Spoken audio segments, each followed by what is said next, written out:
Buenas tardes a todos y muchas gracias por estar aquí. Gracias por la presentación y gracias también a esta casa, a la Fundación Juan March, por haberme invitado a impartir esta conferencia sobre alquimia dentro de este ciclo de conferencias que han organizado en torno a lo que se han venido a denominar ciencias ocultas en la antigüedad. En relación con los diferentes temas que se tratan en este ciclo de conferencias, yo creo que este de la alquimia es, en mi opinión, aquel que se presta a mayores equívocos y sobre el cual hay mayores confusiones. Digo esto porque seguramente si alguno de ustedes se ha interesado algo por la alquimia, seguramente estarán de acuerdo conmigo en lo que voy a decir, porque muchas veces se identifica la alquimia con, como se ha comentado en la presentación, como una práctica química, una química primitiva, una precursora de la química moderna, que si fuera así, pues debería haber desaparecido, ¿no?, en el siglo XVIII, cuando la química se establece como disciplina científica, y no ha sido así. Hoy en día hay alquimistas practicantes. En otro extremo también se identifica en general la alquimia muchas veces con la magia, de alguna forma, ¿no?, con la brujería casi, diría yo. Nos imagina, en este imaginario popular, el alquimista trabajando en un laboratorio secreto, cuidando de que la Inquisición no se lo lleve a la cárcel, ¿no?, para quemarlo en una hoguera, fabricando unas pócimas como haría un hechicero o una bruja, ¿no? Incluso también existe esa visión que desvincula la alquimia de todo tipo de práctica material y la transforma en una práctica, digamos, espiritual, ¿no?, en un tipo de misticismo, de alguna forma, ¿no? O incluso también se identifica la alquimia con prácticas antiguas para elaborar medicamentos o colorantes o vidrio o aleaciones de metales preciosos, ¿no? Eso no es la alquimia. Lo vamos a ver hoy. De hecho, agradezco además a la Fundación por esta invitación, porque me permite explicar qué es la alquimia, en realidad, porque yo creo que es lo más interesante. Y en concreto, ¿qué hace un alquimista en su laboratorio y por qué lo hace? Porque esa es la clave de todo. Así que voy a dedicar la mayor parte de la presentación a ese tema, precedida por una breve introducción histórica, porque hay que poner la alquimia en su contexto histórico adecuado. Y al final también voy a comentar brevemente, en la medida en la que el tiempo me lo permita, cuál es la relación histórica que ha existido entre la alquimia, la ciencia y la química, por otra parte. Incluso voy a hacer alguna pequeña nota acerca de la relación de la alquimia con el arte moderno incluso. Para empezar, entonces, ¿cuándo surge la alquimia? Bueno, la alquimia surge de forma independiente en dos lugares diferentes del planeta, muy alejados entre sí, en China y en Egipto. Surge primero en China en torno a una fecha incierta, pero quizás en torno al siglo III o IV antes de la era cristiana, y en Egipto en torno al siglo I o siglo II de la era cristiana. De forma, insisto, independiente, y no hay una sola prueba histórica que acredite una influencia de la alquimia china sobre la alquimia egipcia. Como la alquimia occidental tiene sus raíces en la alquimia egipcia y no en la alquimia china, yo no voy a hablar de la alquimia china, aunque es muy interesante. Y de hecho, sin haber tenido contacto histórico, se constata una relación muy estrecha en cuanto a sus principios entre la alquimia china y la alquimia egipcia. Bueno, como he comentado, la alquimia, en lo que se refiere al mundo occidental, surge en Egipto, en torno al siglo I o siglo II, en un Egipto fuertemente helenizado, aunque desde el punto de vista político era una provincia romana, pero la cultura dominante era una cultura griega, la cultura griega clásica, y esto hay que explicarlo un poco, porque hay que irse un poco más atrás, hacia el siglo IV, antes de la era cristiana, cuando Alejandro Magno toma la decisión de invadir el imperio persa con el fin de derrotarlo, ¿no? Una empresa, digamos, que significaba pues, enfrentar a David contra Goliat, pero contra todo pronóstico, Alejandro tiene éxito en su empresa, efectivamente derrota, elimina al imperio persa, y eso supuso una gran revolución cultural en la época, porque en el fondo implicó romper una barrera cultural que hasta entonces había existido entre Oriente y Occidente. Así que esa barrera se rompe y las ideas fluyen más libremente entre esas partes del mundo, Oriente y Occidente. Y Alejandro funda la ciudad de Alejandría, lleva su nombre, en el delta del Nilo, y a partir de entonces Alejandría se va a convertir en un crisol de culturas, en un crisol donde se funden, como digo, conocimientos que venían de todas partes del mundo. Además, era una ciudad muy cosmopolita, un centro comercial de primera magnitud. De hecho, era la capital cultural del mundo en aquella época. En realidad, yo casi diría más que Roma. Esa es la situación. Bueno, en ese mundo helenizado surge la alquimia, como digo, en torno al siglo I, siglo II de la era cristiana, por primera vez en esta parte del mundo. Así que la alquimia se configura como una nueva forma de conocimiento. Eso lo quiero dejar claro desde el principio. Eso es lo que es la alquimia, una nueva forma de conocimiento. No una ciencia, diría yo, pero es una forma de conocimiento. Y se configura bajo la influencia de 3 factores fundamentales, que están relacionados pues, con el medio cultural en el que nace, lógicamente. El primer factor es la religión egipcia. He dicho que Egipto era provincia romana, pero los templos tradicionales siguen abiertos. Digo los templos de culto egipcio tradicional, me refiero, no templos cristianos. Siguen abiertos y los fieles acudían a esos templos para celebrar ritos que se asemejan bastante a los rituales de la época faraónica, digamos, clásica, con ligeros cambios, pero eso sigue existiendo. El segundo factor es la presencia de un gran número de escuelas filosóficas y religiosas en el Egipto de la época. Todas ellas convivían. Me estoy refiriendo, por una parte, a las escuelas filosóficas tradicionales griegas, aristotélicas o platónicas, pero también a la presencia de lo que se denomina neoplatonismo, el estoicismo, el hermetismo, al cual se va a dedicar una conferencia dentro de este ciclo de conferencias, y también el cristianismo, como digo. Todo ello convivía en aquella época. Bueno, pues esas corrientes filosóficas, religiosas, van a dejar su huella en la alquimia.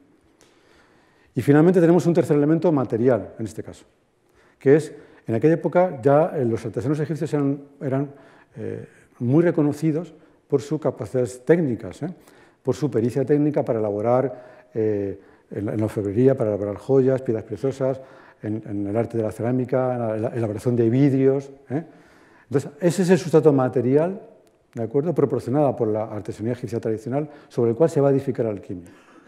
¿De acuerdo? ¿Qué sabemos, desde el punto de vista histórico, de la alquimia de aquella época? Lo que sabemos es a partir de los textos que se han conservado. Bueno, pues se han conservado muy pocos textos, por desgracia.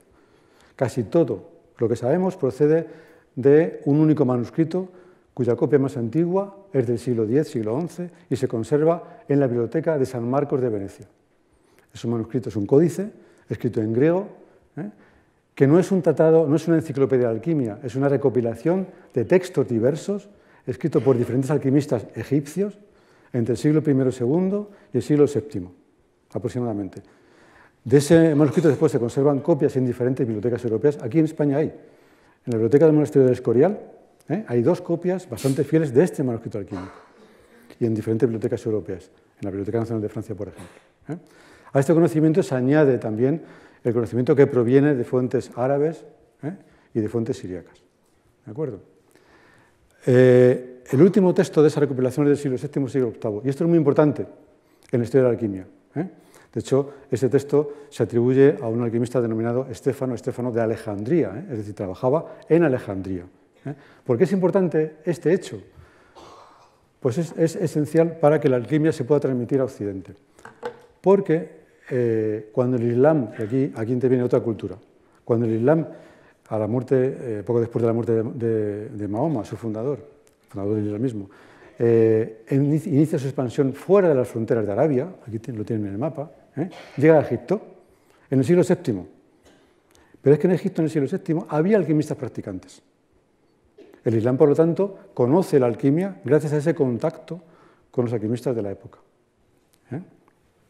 Y se interesa mucho por esa ciencia. De hecho, según las fuentes árabes, que nos han llegado hasta nosotros, el primer musulmán que se interesó por la alquimia fue un príncipe omeya, aquí lo tienen, Khalid ibn Yazid, que falleció al comienzo del siglo VIII. Es decir, tan pronto como el Islam llega a Egipto, conoce la alquimia, se interesa muy pronto por ella. De hecho, las fuentes árabes nos dicen que aprendió alquimia gracias a que conoció a un monje cristiano, alquimista, que le enseñó los fundamentos de esta ciencia, esta nueva ciencia, la alquimia. A partir de entonces, en el seno del Islam, se van a traducir muchos tratados alquímicos del griego al árabe. A partir de esa época. Y por supuesto, junto con estos tratados alquímicos, se va a traducir también todo el conocimiento clásico, de la ciencia clásica, de la ciencia griega. Es decir, se van a traducir textos alquímicos, pero también textos de medicina, de farmacia, de astronomía, de astrología también, de ingeniería militar, de construcción naval, todo eso. Entonces, se va a incorporar al bagaje cultural del Islam como una ciencia más. Y así va a ser transmitida después a Occidente. Esa es la idea básica. Efectivamente, cuando la situación política, digamos, o las luchas, digamos, entre el Islam y el cristianismo se aplacan un poco, se calman, se llega a una cierta situación de entendimiento, en fin, no ausencia total, obviamente, de conflictos bélicos, pero bueno, una paz relativa, ¿no? Ahí comienza una época de traducción de textos científicos en general, del árabe al latín. Es decir, lo mismo que había hecho la cultura islámica cuando llegó a Oriente, digamos, a Egipto, que tradujo todos los conocimientos clásicos de la ciencia clásica del griego al árabe, bueno, pues lo mismo va a hacer el occidente cristiano. Va a traducir todo ese bagaje de conocimientos clásicos en árabe, más todo aquello que los árabes habían aportado, lo va a traducir del árabe al latín. Y aquí tenemos un protagonista esencial en ese proceso de traducción de los conocimientos antiguos al latín. Porque una buena parte de esa labor traductora, no toda, pero una buena parte, la mayor parte de hecho, se realiza aquí en España, en la Escuela de Traductores de Toledo, que fundó el arzobispo Raimundo en el siglo XII, con todo el apoyo real, evidentemente. Ahí se inicia una labor traductora, convergen eruditos de diferentes países europeos para traducir lo esencial de la ciencia clásica en árabe al latín. Y en ese proceso de traducción también se traducen obras alquímicas, como una ciencia más. Como una ciencia más, al mismo nivel que las matemáticas o la astronomía o la agronomía. Bueno, sabemos, de hecho, la fecha en la que se tradujo del árabe al latín el primer tratado de alquimia, porque su traductor, Roberto de Chester, un británico, escribió en su manuscrito el día incluso en el que finalizó esa traducción, el 11 de febrero de 1144. Esa fecha es esencial porque marca la entrada de la alquimia a Occidente cristiano. Antes de esa fecha la alquimia era totalmente desconocida en Occidente. No en Oriente, evidentemente, pero sí en Occidente. ¿De acuerdo? Y es curioso porque ese primer tratado que se traduce de alquimia del árabe al latín es precisamente el encuentro del príncipe Omeya con Morienus, el monje cristiano que le enseñó alquimia. Aquí tienen una copia de una versión impresa del año 1610. A partir de esa fecha se traducen mucho más textos del árabe al latín, por supuesto, y en el curso de un siglo más o menos lo esencial de la alquimia islámica ya ha sido traducido al latín. ¿De acuerdo? A partir de ese momento, como digo, la alquimia entra en la Europa medieval, es recibida con un gran interés por parte de los sabios, los eruditos cristianos. De hecho, la consideran una más de las ciencias del estudio de la naturaleza. Así entra. No entra como una ciencia oculta por debajo, digamos, ¿no?, de alguno en absoluto. Entra por la puerta grande, como entran las demás ciencias traducidas, las ciencias clásicas, digamos, traducidas del árabe al latín. Generalmente se asocia la alquimia a una ciencia, a una forma de conocimiento, prefiero llamarla así, una forma de conocimiento medieval, ¿no? Parece que la época de esplendor de la alquimia fuese la Edad Media. En la Edad Media, por supuesto, la alquimia se desarrolló enormemente en Europa, pero no es ni mucho menos la época de esplendor de la alquimia. En realidad, la época de esplendor de la alquimia está mucho más cerca de nosotros, porque fue el siglo XVII. Sí, el siglo XVII. Cuando se publicó el Quijote, para que nos entendamos, por tener una referencia cultural, ahí, esos años son la época de esplendor de la alquimia. Eso se refleja muy bien en una gráfica que he elaborado. Esta gráfica recoge el número de libros de alquimia publicados en función del tiempo entre el año 1500 y el año 1800. No recoge todos los libros de alquimia, ¿no?, sino unos cuantos cientos que aparecen en una historia de la química publicada por un estudioso francés en el siglo XIX. Pero bueno, ¿qué nos dice esta gráfica? Pues ya lo ven, que el máximo de producción de libros de alquimia, de edición de libros de alquimia, justo es el comienzo del siglo XVII. ¿Lo ven ahí?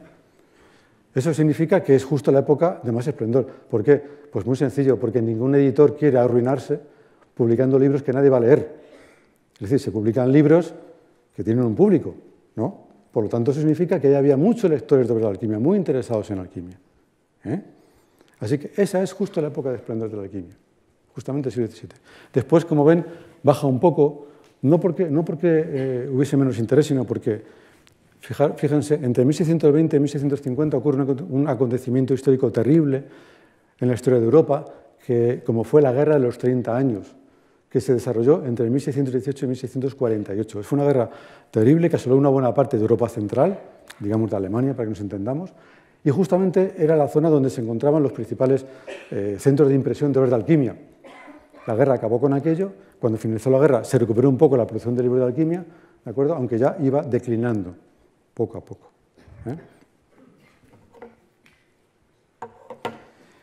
Pero el número de libros impresos no es la única ni mucho menos indicación acerca de la popularidad de la alquimia en la época, ni muchísimo menos. De hecho, se constata que los nobles, reyes, emperadores, no solamente tenían interés en la alquimia, sino que realizaban actividades de mecenazgo, financiaban las investigaciones de alquimistas, financiaban la edición de sus obras, ¿no? Eso era muy frecuente en Europa de la época, ¿no? Hasta ese punto llegaba la alquimia.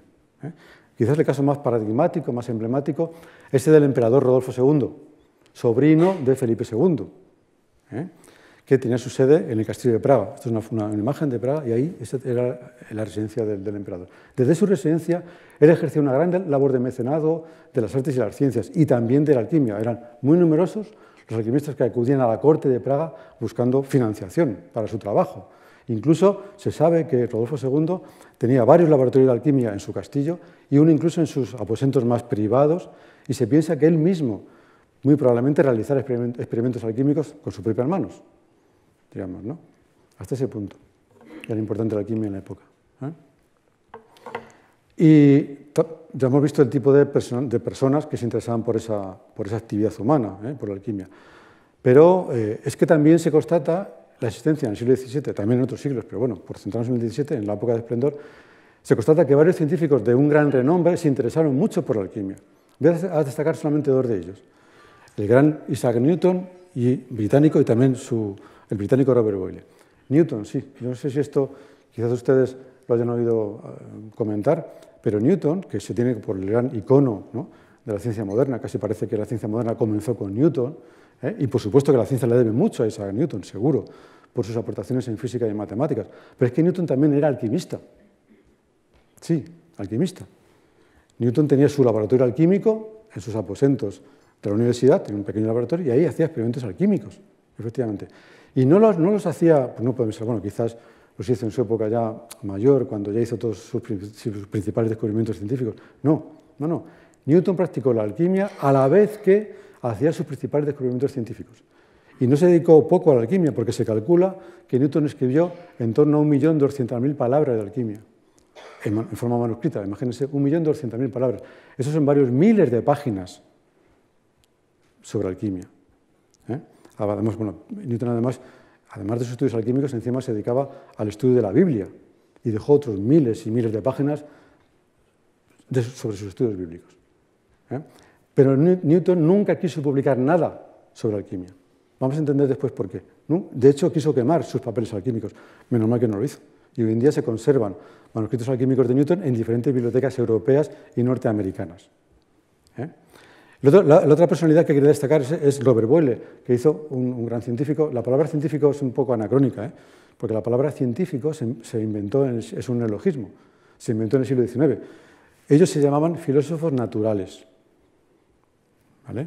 Bueno, pues este otro filósofo natural, Robert Boyle, que hizo grandes aportaciones a la física y la química, también se interesó mucho con la alquimia, era una persona multimillonaria, y él financiaba alquimistas para que trabajaran para él, y él mismo tiene su laboratorio alquímico en su residencia londinense. La alquimia tampoco, de todas maneras, nunca ha sido asunto solo de hombres, ni mucho menos. A lo largo de toda la historia de la alquimia se constata la presencia, la existencia de mujeres practicantes también de este arte, al mismo nivel que los hombres. Voy a destacar también en el siglo XVII a tres mujeres que han dejado huella histórica por sus estudios diversos y también sus estudios alquímicos. Son dos francesas, la primera es Marie de Gournay. Marie de Gournay era una filósofa muy renombrada en su época, discípula del gran filósofo francés Montaigne, que además fue editora de sus obras y que dejó, por cierto, un texto escrito, una obra escrita defendiendo la igualdad entre mujeres y hombres muy interesante. Hay una edición en español reciente sobre ese asunto.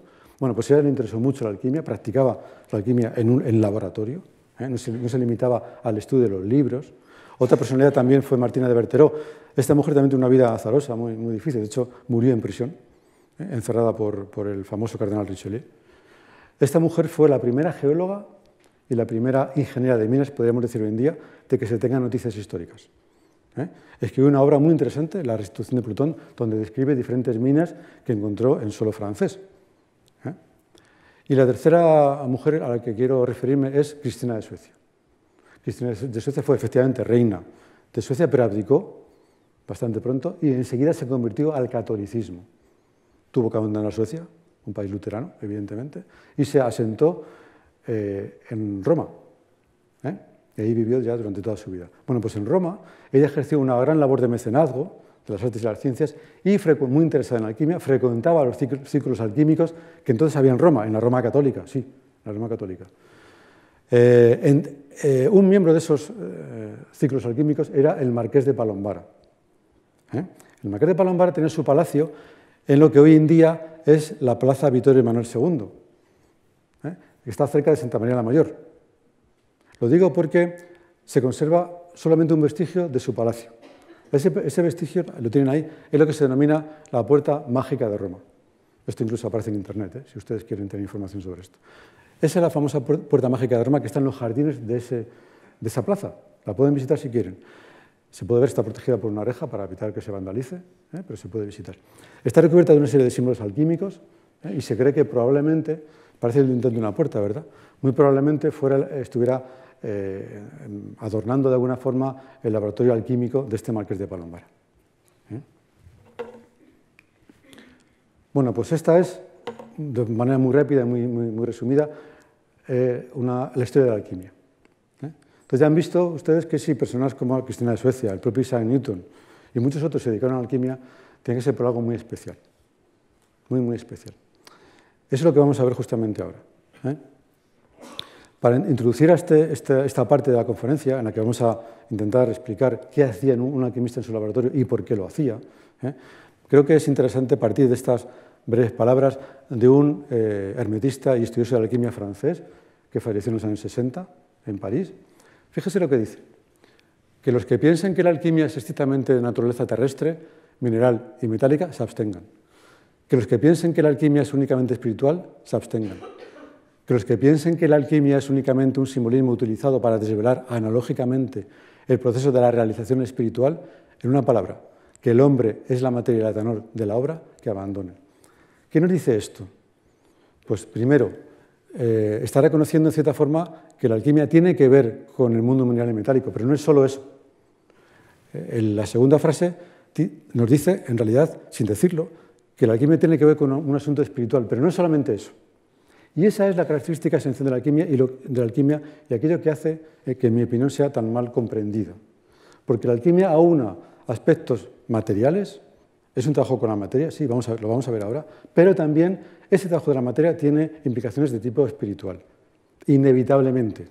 Y eso en cualquier cultura, también en la alquimia china, por cierto, aunque no lo voy a comentar. Esa es la situación. Si queremos saber un poco más de la alquimia, ¿qué tenemos que hacer?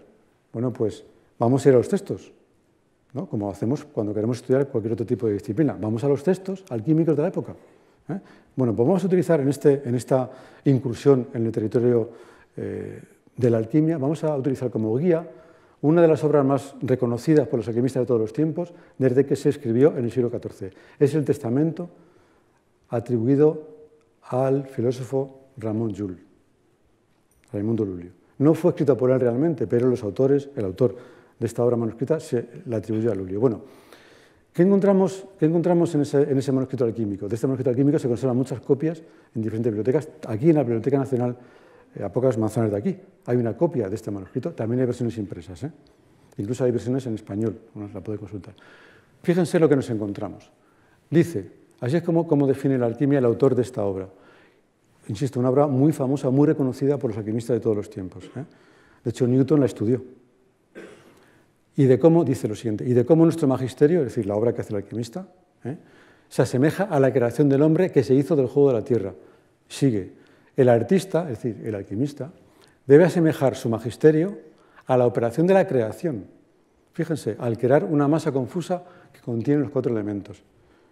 Claramente nos está diciendo esta obra de referencia, que la obra del alquimista es una réplica, una reconstrucción, si lo quieren, del proceso de la creación, sí, tal cual suena. Eso es el objetivo de la alquimia, así de claro, se lo digo. ¿A qué se refiere esta de la masa confusa que contiene los 4 elementos? Lo vamos a ver ahora. Esos 4 elementos son los 4 elementos aristotélicos, el agua, la tierra, el aire y el fuego, que se creían entonces, y hasta bien entrado el siglo XVII, que formaban parte de todo lo que observamos. Era como los bloques de construcción del mundo material. En aquella época no se tenía idea de la noción de átomo, olvidémonos de los átomos. ¿De acuerdo? Ese es el asunto, lo que nos interesaba.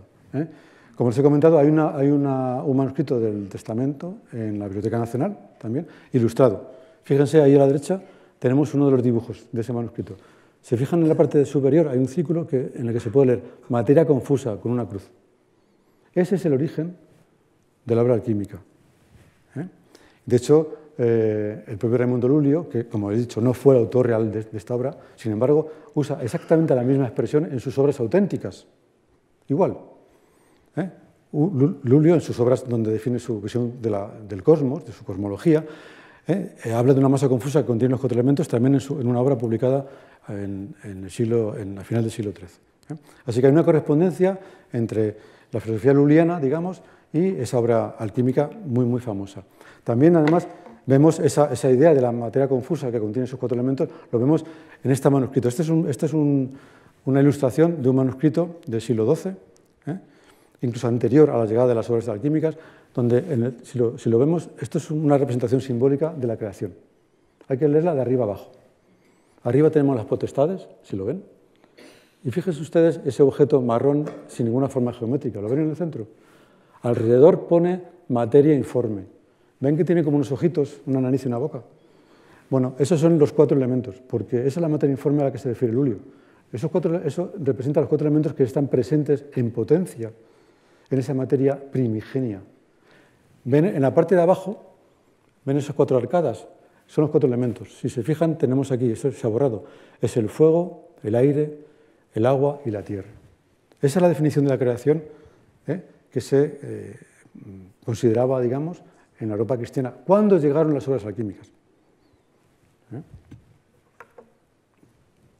Y efectivamente esa semejanza que establece la alquimia entre la creación y sus propias operaciones de laboratorio aparece muchas veces representada en las obras alquímicas. Eso es una constante en la alquimia.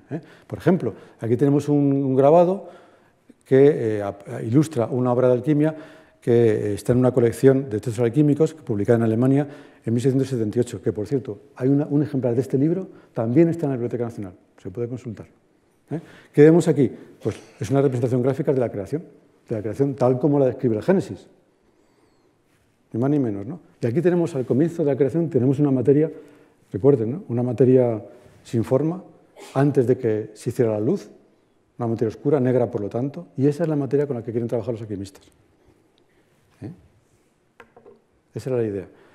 Esto no son solamente visiones medievales de la alquimia, es que, ya se lo he dicho, la alquimia mantiene una gran unidad debido a la tradición. Cuando uno lee textos alquímicos antiguos, me refiero antes de que llegara la Edad Media, o textos islámicos, coinciden en lo básico. Aquí tenemos un fragmento de un texto de un alquimista greco-egipcio del siglo III. Este aparece, el autor fue Zósimo y aparece en el libro de Sofe. ¿Vale? Como digo, siglo III. Si uno lo lee, claro, la forma de expresión no es la misma que la de la alquimia cristiana, pero es lo mismo. Hace una referencia a que la alquimia se asimila al proceso de la creación. Y también habla de que la alquimia es un proceso de purificación de la materia.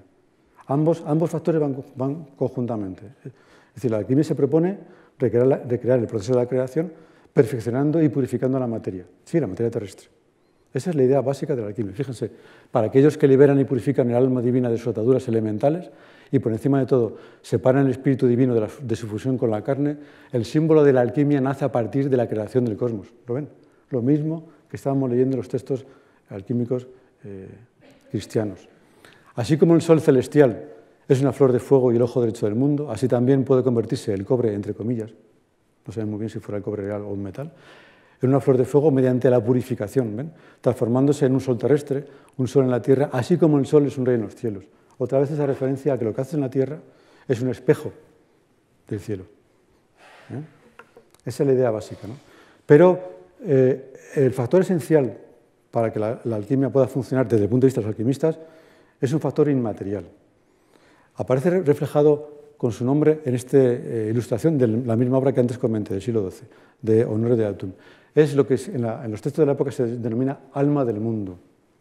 Vamos a ver una representación de esta alma del mundo en un grabado alquímico del siglo XVII.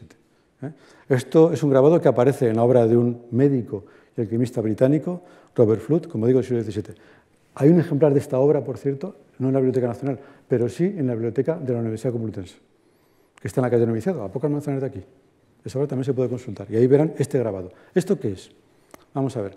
Esto es una representación simbólica del cosmos tal como se concebía en la época. En el centro tenemos la Tierra. ¿Lo ven? Hay unas plantas, en fin.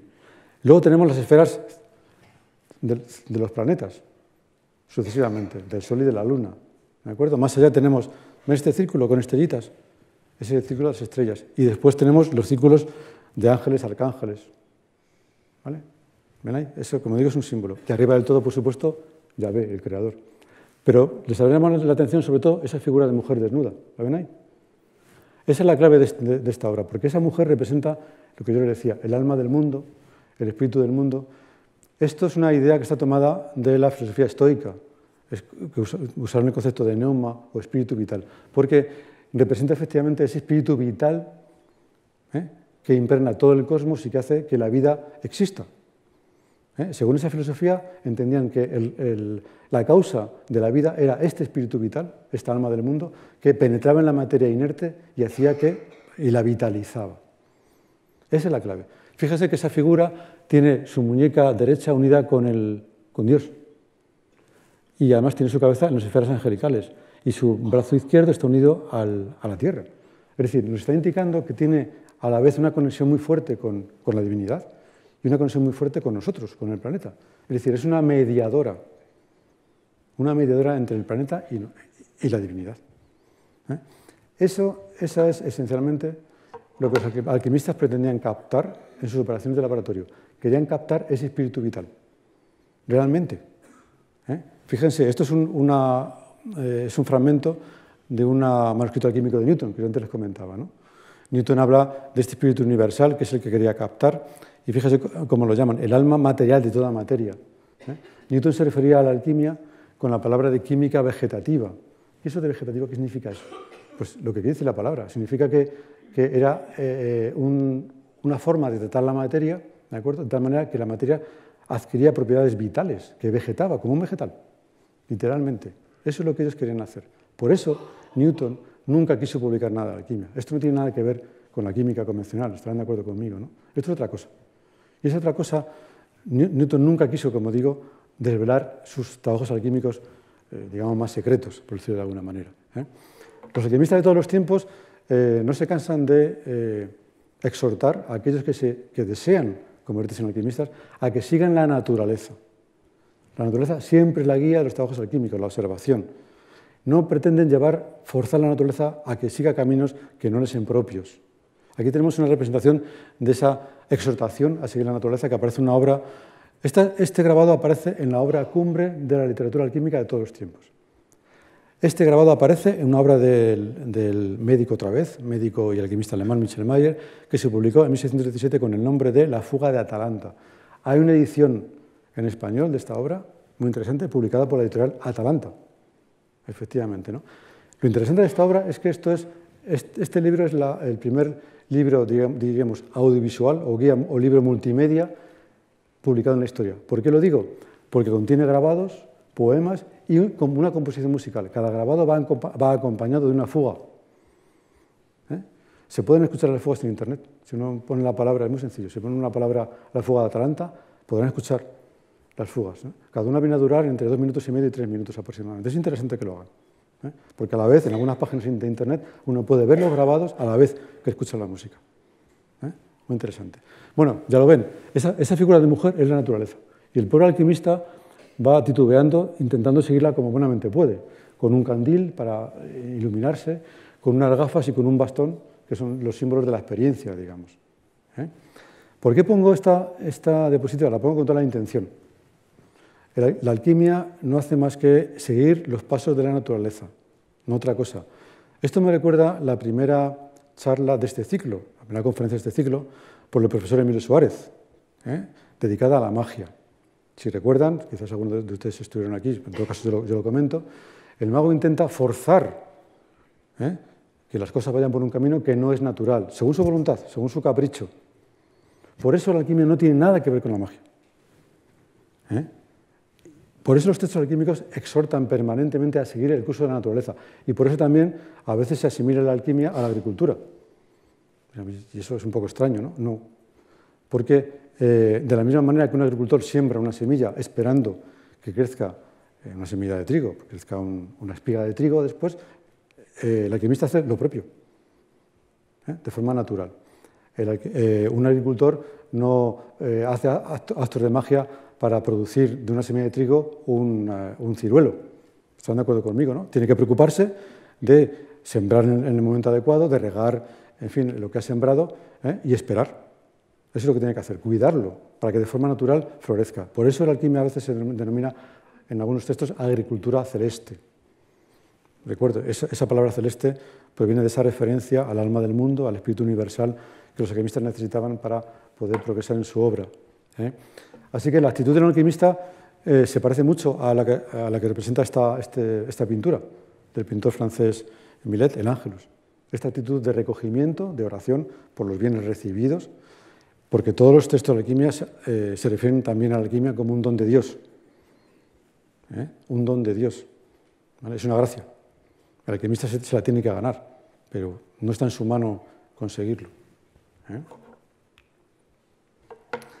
Esto que estoy comentando del espíritu universal, del alma del mundo, suena un poco extraño, ¿no? Por tanto esotérico, quizás, ¿no? No lo es en absoluto desde el punto de vista alquímico. Toda la filosofía alquímica, toda su cosmología, se concreta en operaciones de laboratorio específicas. Esa es la característica principal de la alquimia, llevar al laboratorio principios filosóficos. Y esa es la gran novedad que han aportado, digamos, a la cultura humana, si lo queremos decir así.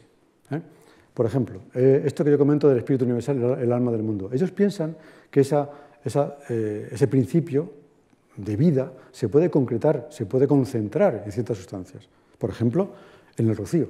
Encontramos muchos tratados renacentistas y barrocos en el siglo XVII que prescriben la recolección, la recogida del rocío. ¿Por qué? Porque pensaban que el rocío concentraba ese espíritu vital. Fíjense en este grabado del libro mudo. Es un libro alquímico, se llama libro mudo, un poco raro. Recibe ese nombre porque está compuesto solo de grabados. Aquí no hay ningún texto, solo grabados. Fíjense este grabado. Tenemos ahí una pareja de alquimistas que está escurriendo un paño impregnado en rocío y lo está vertiendo en una palangana con la que después van a trabajar con ese rocío, ¿no? Se fijan que al fondo hay dos animales. Eso es un carnero y eso es un toro. ¿Qué pintan ahí dos animales? Bueno, es una forma de representar. El carnero se asocia a la constelación de Aries, ¿vale? Y el toro se asocia a la constelación de Tauro. Pero es que resulta que Aries y Tauro son las constelaciones de la primavera. Ahora estamos en Aries. ¿Y eso qué importancia puede tener? Pues para los alquimistas mucho. Porque resulta que es justo en la primavera, cuando el planeta parece revivir del letargo invernal, ¿no? Ellos pensaban entonces que era el momento en el que ese espíritu universal se manifestaba con su mayor esplendor en la Tierra. Y eso, pensaban ellos, se concentra, se puede capturar en ese rocío. ¿Vale? Fíjense. Ahora, con ese rocío van a tratar sus materias en el laboratorio, ¿vale? ¿Para qué? Pues para hacerlas revivir. Vamos a seguir utilizando el testamento de Pseudo-Luliano como guía en esta incursión en alquimia, ¿no? Otra frase del testamento. Fíjense, entre comillas, lo que las fuerzas naturales y celestes hacen en los vasos naturales, es decir, en los lugares en los que se encuentran los metales en estado natural. ¿Dónde se encuentran los metales en estado natural? En las minas. En las minas. Lo hacen también en el interior de los vasos artificiales, cuando estos son construidos a la manera de los vasos naturales. ¿Qué significa eso? Si lo piensan por un momento. Lo que quiere decir ese texto es que los alquimistas tienen que imitar, tienen que fabricar en su laboratorio como si fuese una mina.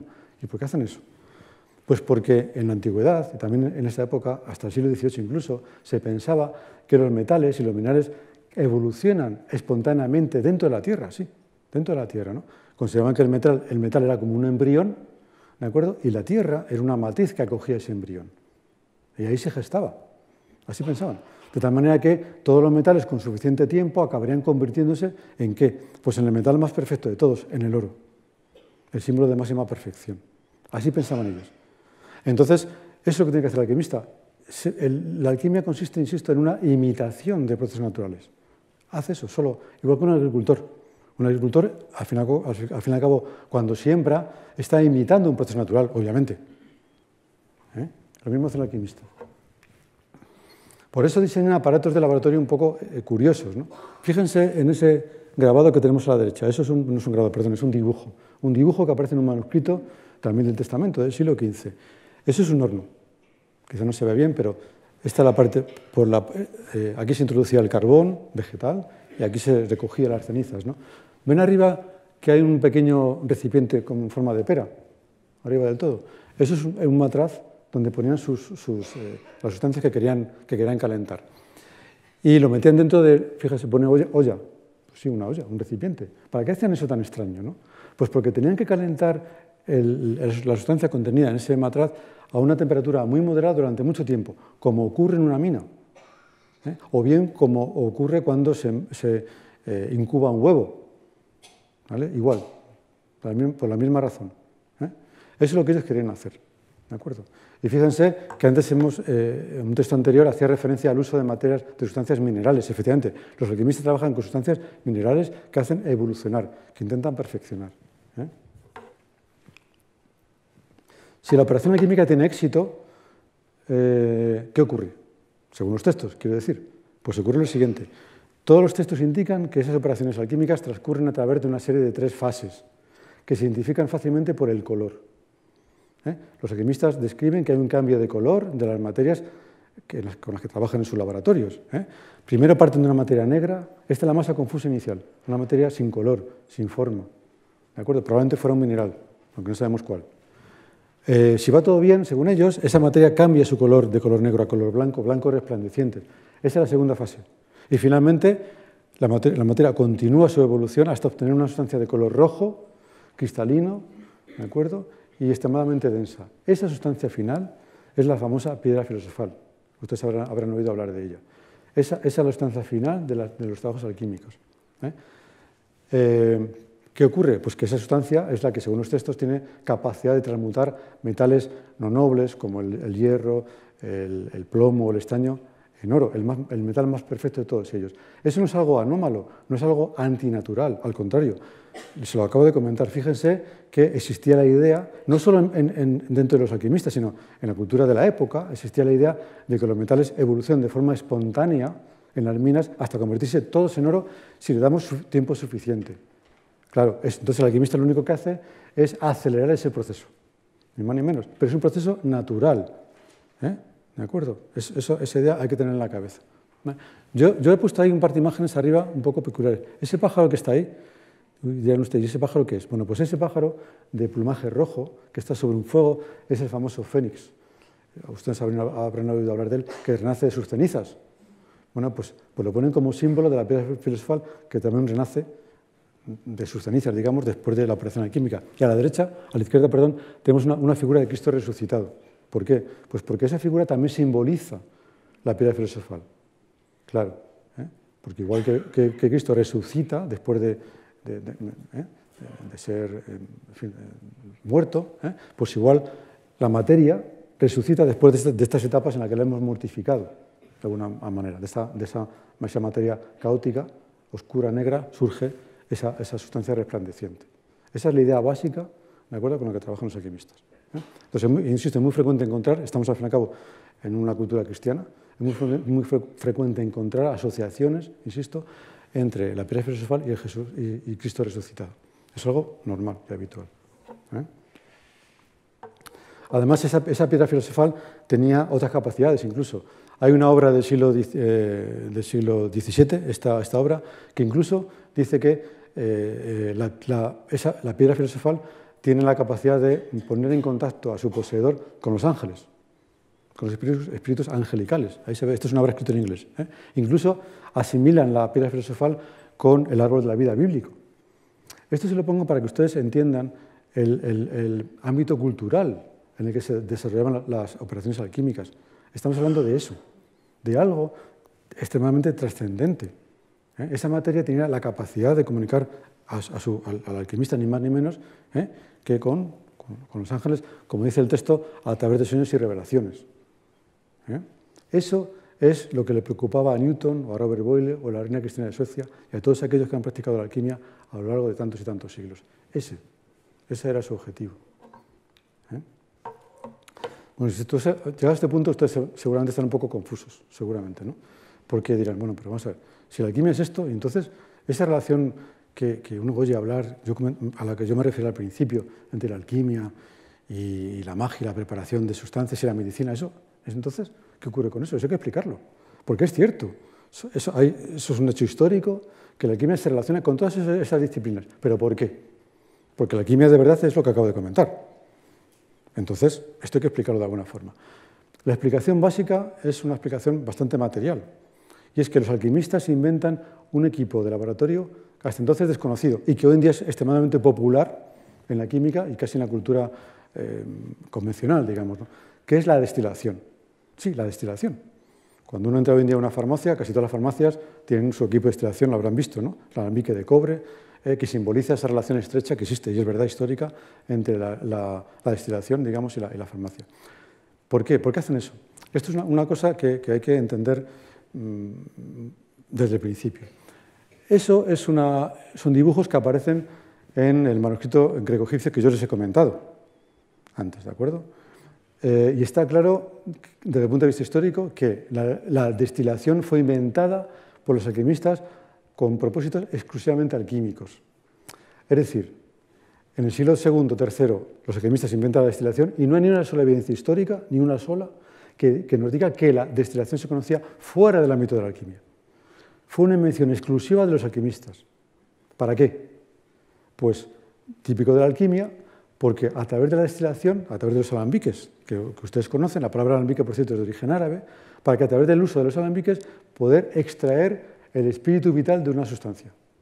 Sí, la sustancia que se volatiliza y uno condensa después en el destilado, esa sustancia creían ellos que concentraba el espíritu vital, y por eso la inventaron.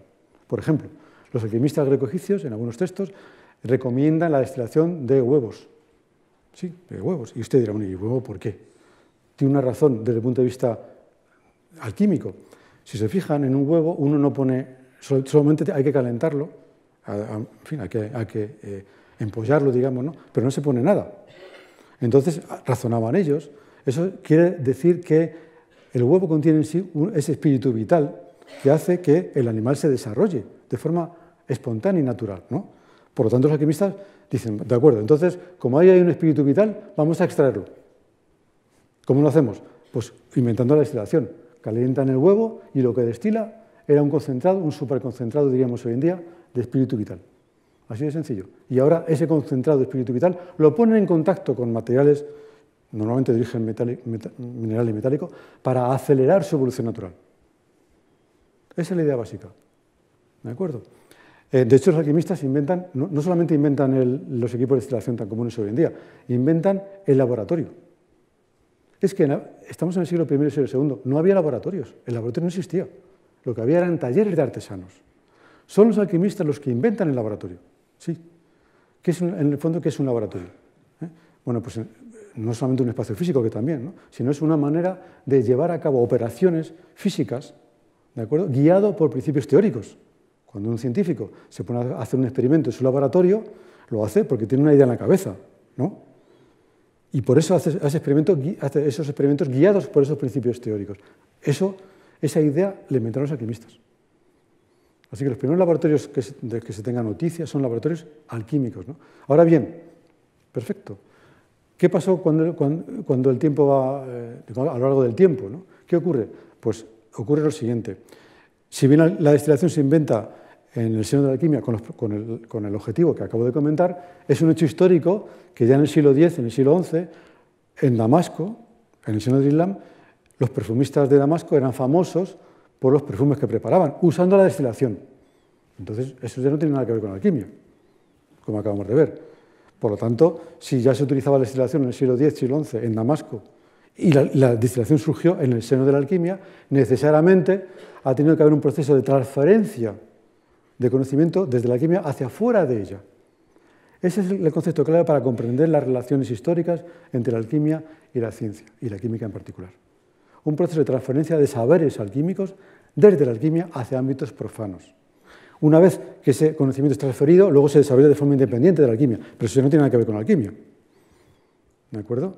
Lo que ocurre es que, claro, históricamente hay tal vinculación entre la destilación y la alquimia que muchas veces, en textos no alquímicos, en textos médicos, por ejemplo, se hace referencia a que se preparan medicinas por alquimia, cuando lo que quieren decir, cuando uno lee el texto, es que se preparan por destilación. Muchos pigmentos utilizados en la Edad Media, siglo XV, digamos, por ejemplo el rojo, el famoso vermellón, un color rojo muy intenso, o el amarillo de arsénico, se preparaban usando destilación y una técnica hermana que es la sublimación. Y decían que se preparaban por alquimia, pues porque usaban equipos de destilación para eso. Esa es la conexión que existe. Pero esa preparación de pigmentos no es alquimia en absoluto. La alquimia es lo que acabamos de ver. Es cierto que hay una relación estrecha también histórica entre la alquimia y la medicina. Eso lo acabo de comentar. Una buena farmacia hoy en día, y ahí está el alambique presidiendo la farmacia hoy en día como objeto decorativo, ¿no? ¿Por qué hay esa relación tan estrecha? Es fácil también de entender. Fíjese que la destilación se inventa para extraer, en el fondo, el espíritu vital de algo, ¿no? Pero ese espíritu vital es una sustancia extremadamente perfecta, también, incorruptible. Claro, es el espíritu vital, imagínense. Lo que da la vida, ¿no? Digo, pensando como pensaban ellos. Por lo tanto, esa sustancia obtenida por destilación se podía utilizar como fármaco, porque era tan vital que era capaz de curar las enfermedades, incluso más graves. Esa es la vinculación real, técnica, digamos, que existe entre la destilación y la farmacia. Y la medicina, evidentemente. Por ese concepto de que la destilación permite obtener sustancias puras y vitales. Hay una relación también un poco más sofisticada, diría yo, más elaborada entre la alquimia y la medicina, que se debe a la aportación de un franciscano que realizó su obra en el siglo XIV, en 1350, Juan de Rupertisa. Juan de Rupertisa, como digo, era franciscano y elabora lo que se conoce en historia de la ciencia como la teoría de la quinta esencia. Esto es un poco peculiar. ¿Qué significa esto de la quinta esencia? Quinta esencia significa quinto elemento. Esencia es elemento. ¿Por qué un quinto elemento? Pues por lo siguiente. Antes les he comentado que la filosofía aristotélica considera que todo lo que existe está formado por 4 bloques básicos, 4 elementos que antes comenté: el aire, el agua, la tierra y el fuego. ¿De acuerdo?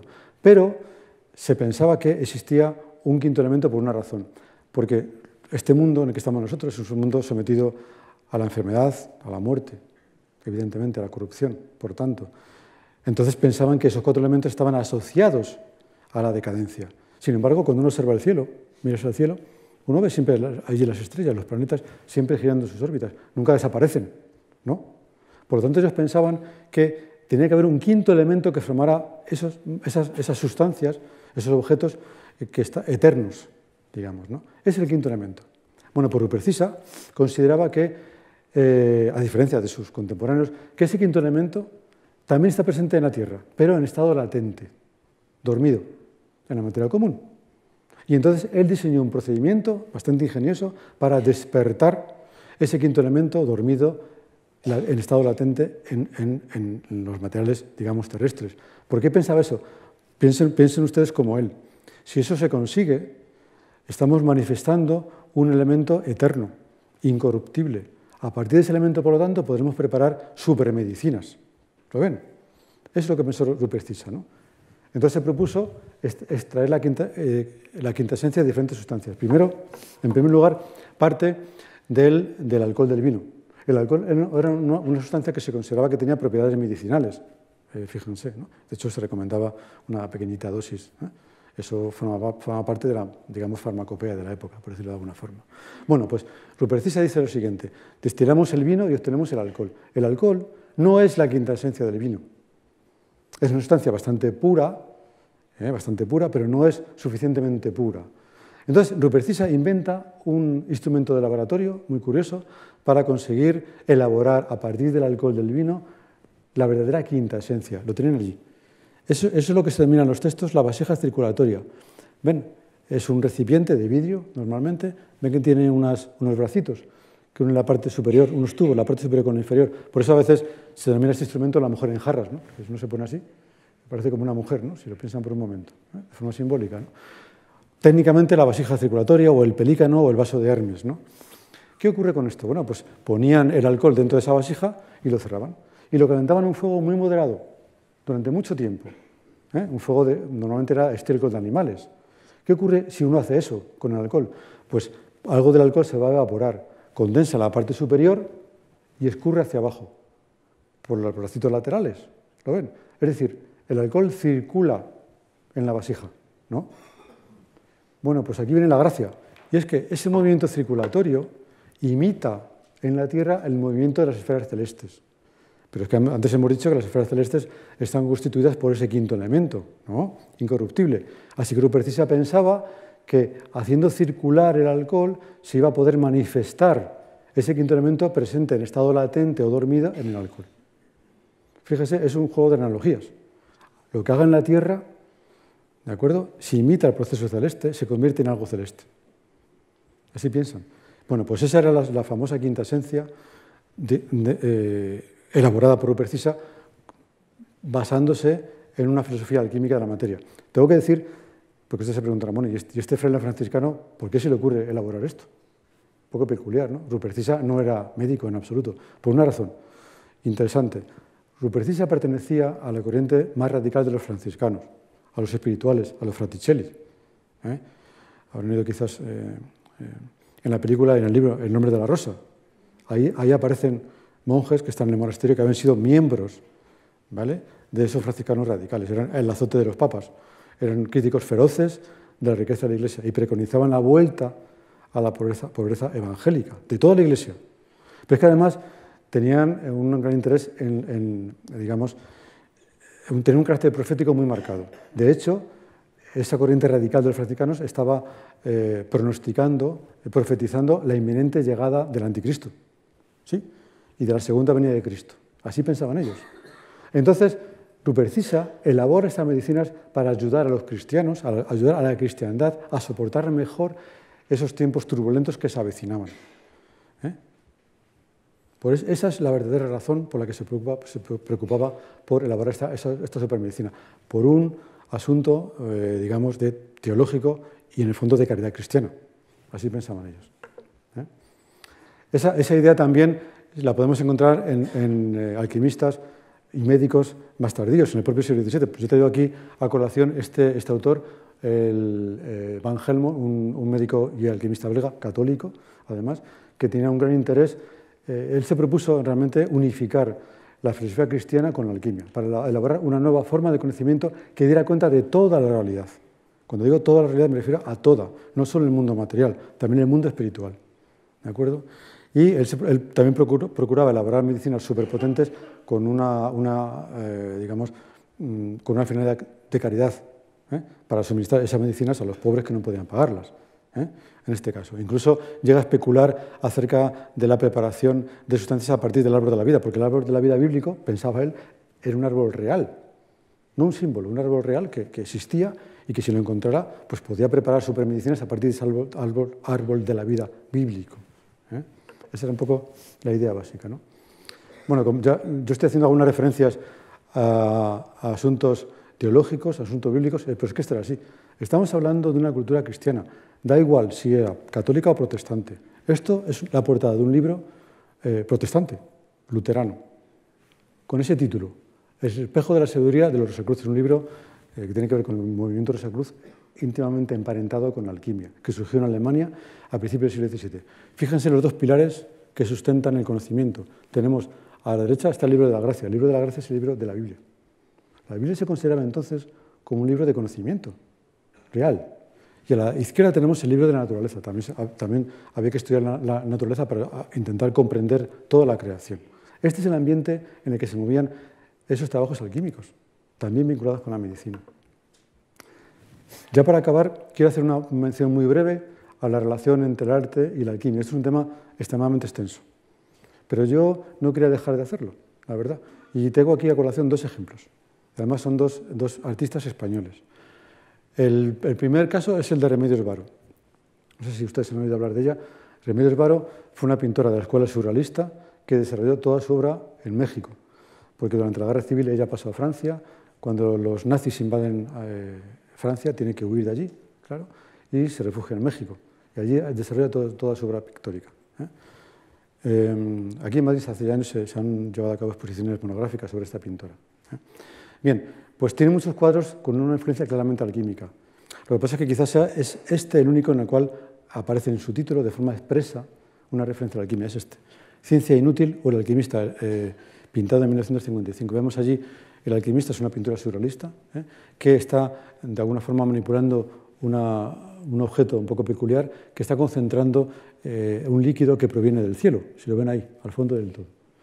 Esto recuerda un poco unas resonancias alquímicas.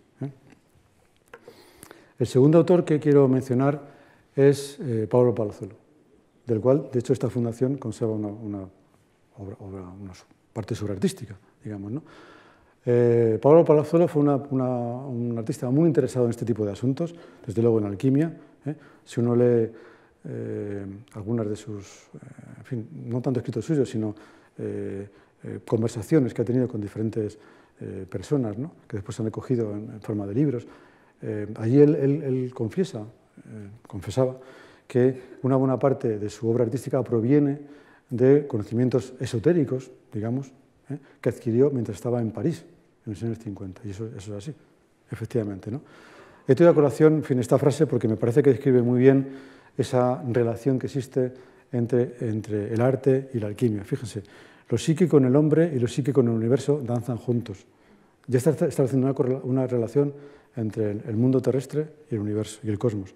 El artista da cuerpo a las energías de las formas geométricas con las cuales resuenan. Fíjese, el artista es un intérprete, en el fondo, de esas energías cosmológicas, ¿no?, que canaliza o que fluyen a su través y las refleja después en su obra artística. Que, por cierto, ahí tenemos una de sus obras, la Nigredo, pero es que la palabra Nigredo es justo el nombre que estaba en latín a la primera fase de la obra alquímica. Es la obra al negro, que antes comenté, precisamente. Ya estamos acabando. Todo ese proceso al que se dedicaban los alquimistas, complejo, como acabamos de ver, se simboliza muy bien en este grabado, que a mí me gusta mucho, casi como conclusión a esta conferencia. Esto es un grabado de forma circular que aparece en esta obra, otra vez, de un médico alemán, alquimista, El anfiteatro de la eterna sabiduría, publicado en 1609. Otra vez ven la época de esplendor de la alquimia. ¿Qué tenemos aquí? Una estancia amplia en la que la podemos dividir a través de un eje vertical. A la derecha tenemos aparatos de laboratorio, abajo para destilar, unos matraces allí. Pero ¿qué tenemos a la izquierda? Algo curioso, porque tenemos al alquimista que está orando. Esto es un pequeño altar. Está orando. Es decir, este grabado alquímico está haciendo una llamada a combinar la oración con el laborar, orar y laborar, dentro de este, que es en lo que consiste básicamente los trabajos alquímicos, ¿no? También es curioso porque en el fondo el grabado está presidido por una mesa en la cual hay un gran número de instrumentos musicales. Eso hace referencia a la armonía musical, pero en la época la armonía musical no era solo musical, era la armonía también con las esferas celestes. Hay una relación muy antigua entre la música y el cosmos. Hay una interpretación pitagórica de la música, muy interesante. Es eso lo que está haciendo referencia a este grabado. Y ya sí que para finalizar, al fin y al cabo, ya ven ustedes lo que perseguían los alquimistas. En realidad, conocer de qué está hecho todo esto. Pero cuando digo todo, el conjunto de la creación, no solamente el mundo material. Y a mí me gusta mucho la manera en la que este grabado ilustra esas esperanzas, esos objetivos alquimistas. Esto no es un grabado alquímico. Esto es un grabado que aparece por primera vez y se elabora para ilustrar una obra de un astrónomo y escritor francés muy interesante, por cierto, Camille Flammarion. Este grabado ilustra una obra sobre la atmósfera. ¿Qué vemos aquí? Tenemos, fíjense, la Tierra, está representada por el arbolito, las ciudades, luego aparecen las esferas celestes, el cielo, y vemos este señor, este hombre vestido pues, con un hábito de peregrino, con un bastón, que se cuela a través de una rendija que separa el mundo físico, observable, del mundo celeste. ¿Lo ven? Entonces, esto es en el fondo lo que quiere hacer un alquimista, a ver qué hay más allá de lo que yo veo con mis ojos. Y considera que eso es posible hacerlo de manera práctica, de manera experimental. Pues nada más. Muchas gracias por su atención.